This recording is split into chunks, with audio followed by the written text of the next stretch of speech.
Hey everyone, welcome back to the channel. If you're new here, my name is Kevin, and I like to talk about movies on Blu-ray and 4K UHD. And in this video, I'm going to be showing a few new pickups that I grabbed from Arrow, from Mill Creek, just some random Criterions and 4Ks. So let's just get started with a couple 4Ks I got from Arrow Video from the UK, courtesy of Diabolic DVD, and this is Christopher Walken in King of New York from 1990. This is directed by Abel Ferrara and has a great cast: Lawrence Fishburne, Wesley Snipes, and Steve Buscemi for about like 2 minutes. But it's been a minute since I've seen King of New York, not gonna lie, but this transfer, Arrow knocked it out of the park. It's a fantastic transfer, but I didn't know that it was kind of like maybe a more saturated film. I maybe nothing was wrong with my TV, but I just really was surprised by how saturated it was. But anyway, that is King of New York. Comes in a nice slipcover. The case is a little bit thinner, like a normal 4K release, so that's pretty cool. Back, nothing in terms of special features besides the new transfer. So that is King of New York. All right, and then we have one that I feel like the Blu-ray 4K film community has been kind of divided with. That is Crash, David Cronenberg's Crash from 1996, I think. But yeah, so this was just put out by Arrow in the UK. This is a 4K UHD transfer.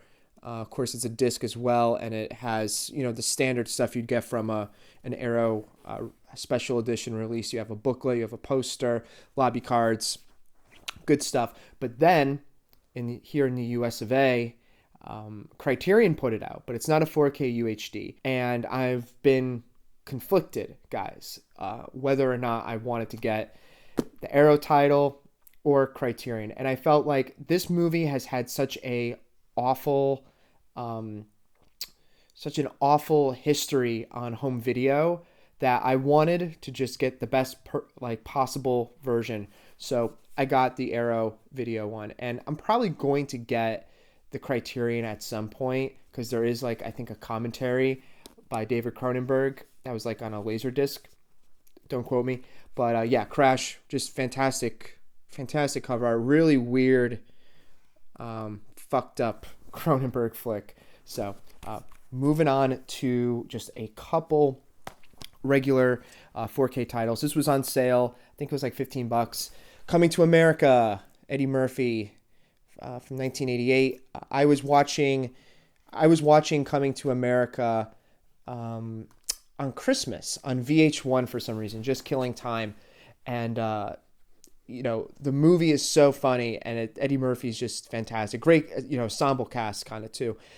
But the commercials were just killing me, so I had to buy this 4K disc when it would go down in price. Thankfully, I think $15 is pretty solid for this, and it's a new 4K transfer supervised by John Landis himself. So Coming to America, essential movie. And then we have there's $9.99.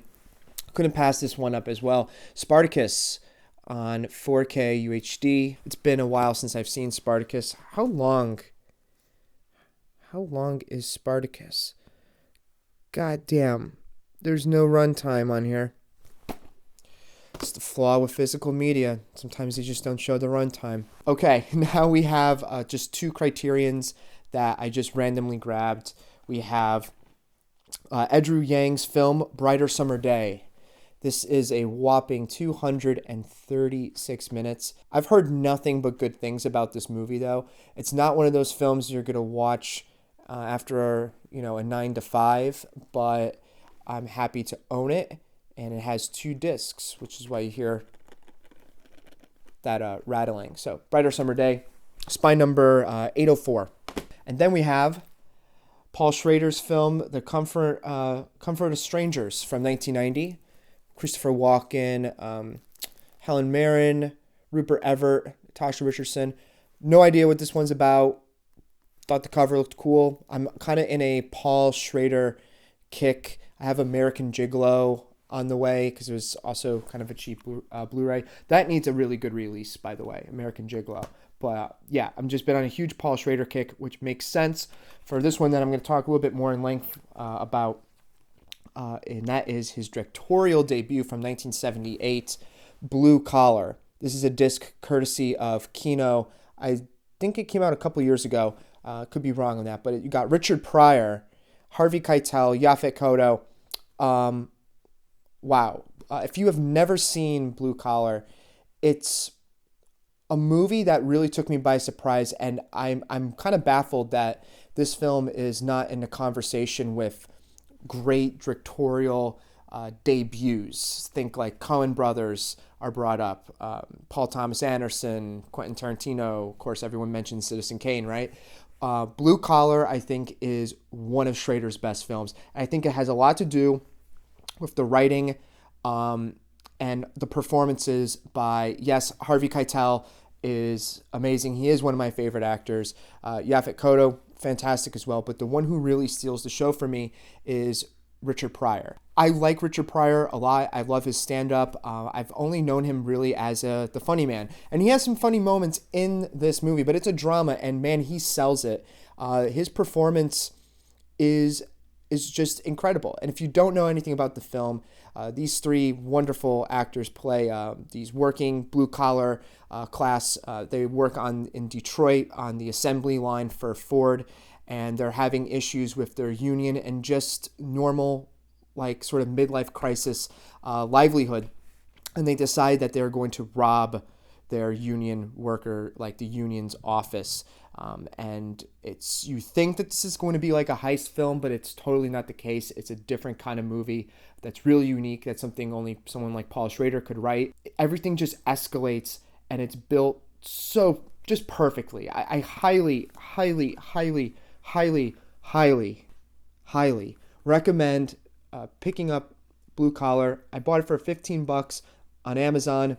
Kino. The only thing in terms of special features, audio commentary with Schrader and a journalist, and then a theatrical trailer. But I think that's all you need because the movie itself is highly, highly, highly worth it. And that's Blue Collar. Our next film is another one that, for some reason, I just had a really good week watching some movies that I've had on my shelf. And I just wanted to give a quick shout out to 10 to Midnight. This is a disc from Scream Factory, and it's a Canon film starring Charles Bronson. I think this was made in '83, but basically Charles Bronson is like this, detective or, copper, and there's a serial killer on the loose, and you know who the serial killer is throughout the entire movie. And it's this cat and mouse game that is made incredibly sleazy. Like, this movie, it's not like over the top like Canon films, like Death Wish 3 or Life Force or, but it is a Canon film. It has Bronson in it, so you should watch it alone for that. But it's just very sleazy, man. This is a sleazy movie that has an incredible score, by the way, too. It's just great score. I recommend double billing this with with Cobra, right? Like, it's just a really great, gritty crime serial killer movie. Highly recommended. If you could get your hands on 10 to Midnight, do so. Now, I mentioned I was having a good week watching movies, and last night I decided, you know what, I'm getting a couple of his films in the mail. I'm going to treat myself to an Andy Sedaris film, Pablo Trigger, and I didn't like this movie. I thought, yes, boobs are cool, right? Boobs are awesome. Guns are cool. Crazy 80s music, cool. But it was just kind of boring, man. I just didn't really enjoy it. I don't know what the reason was, but I'm sure if I watched it with like some friends, I would definitely enjoy it more. Pardon 1 second, guys. Cameo appearance time by my dog Daisy. One moment.